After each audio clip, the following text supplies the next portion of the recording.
Pada kesempatan kali ini kita akan membahas tentang audit siklus investasi, pembiayaan dan aktiva tetap. Pengertian aktivitas investasi dan aktivitas pembiayaan. Aktivitas investasi, investing activities adalah pembelian dan penjualan tanah, bangunan, peralatan secara aktiva lain yang umumnya tidak ditahan untuk dijual. Aktivitas pembiayaan, financing activities, mencakup transaksi dan peristiwa di mana kas diperoleh dari atau dibayarkan kembali kepada kreditor.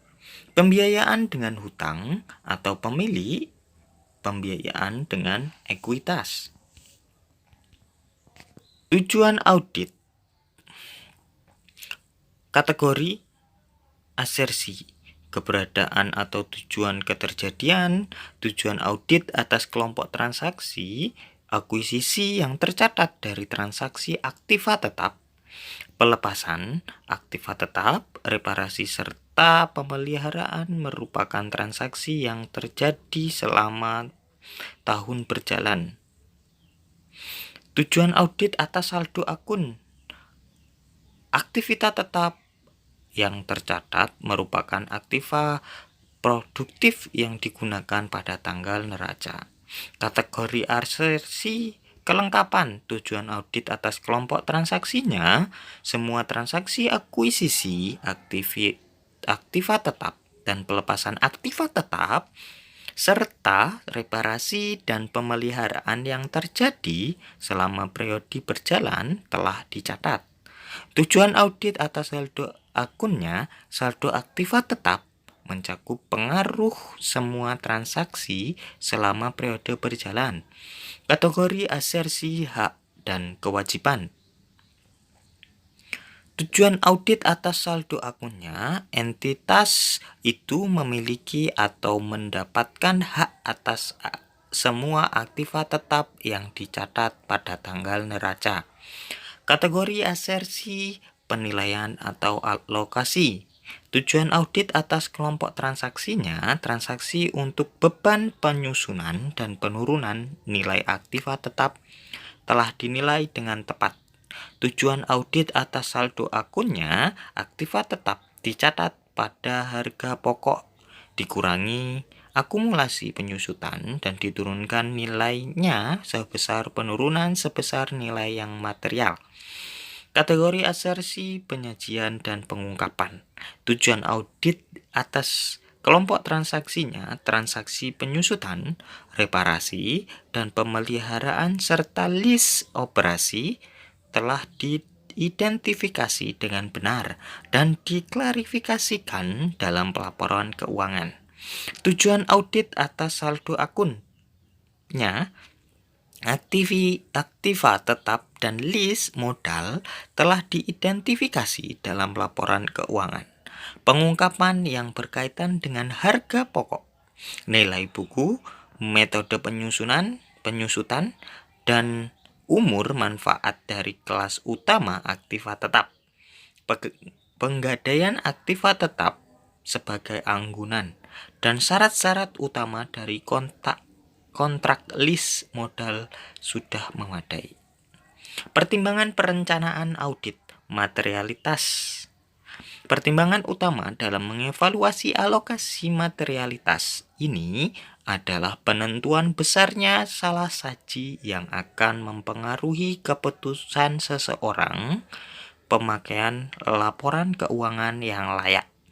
Pertimbangan kedua adalah hubungannya dengan biaya untuk mendeteksi kesalahan, risiko inheren.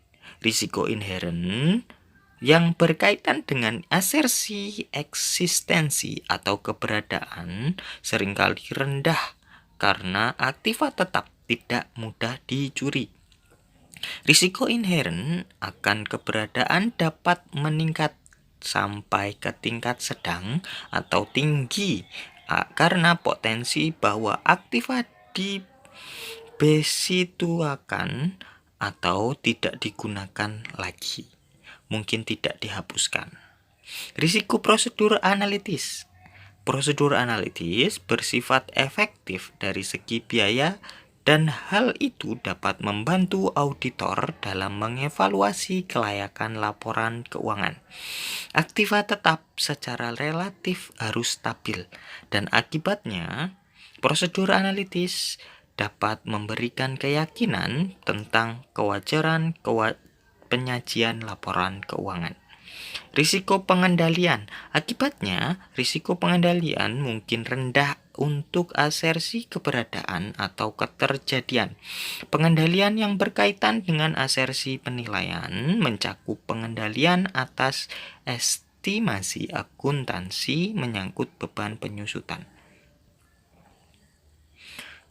Pengujian substansif atas saldo aktiva tetap menentukan risiko deteksi.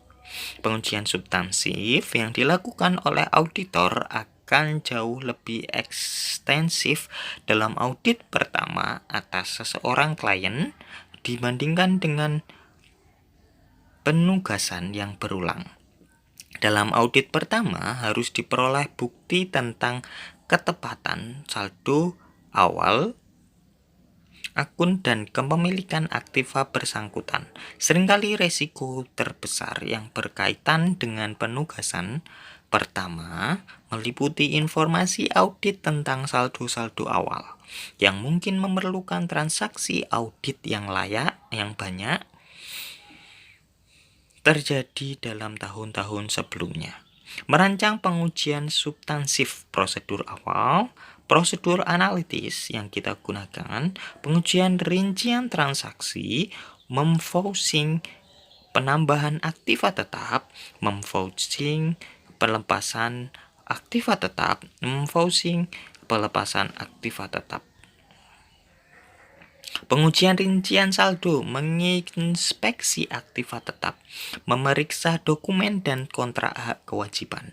Pengujian rincian saldo, estimasi akuntansi, review penyisihan untuk penyusutan, memeriksa dokumen dan kontrak hak kepemilikan, penurunan nilai aktiva tetap.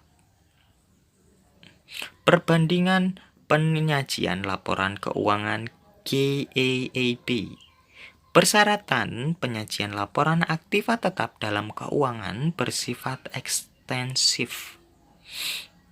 Properti yang digadaikan sebagai jaminan atas pinjaman harus diungkapkan.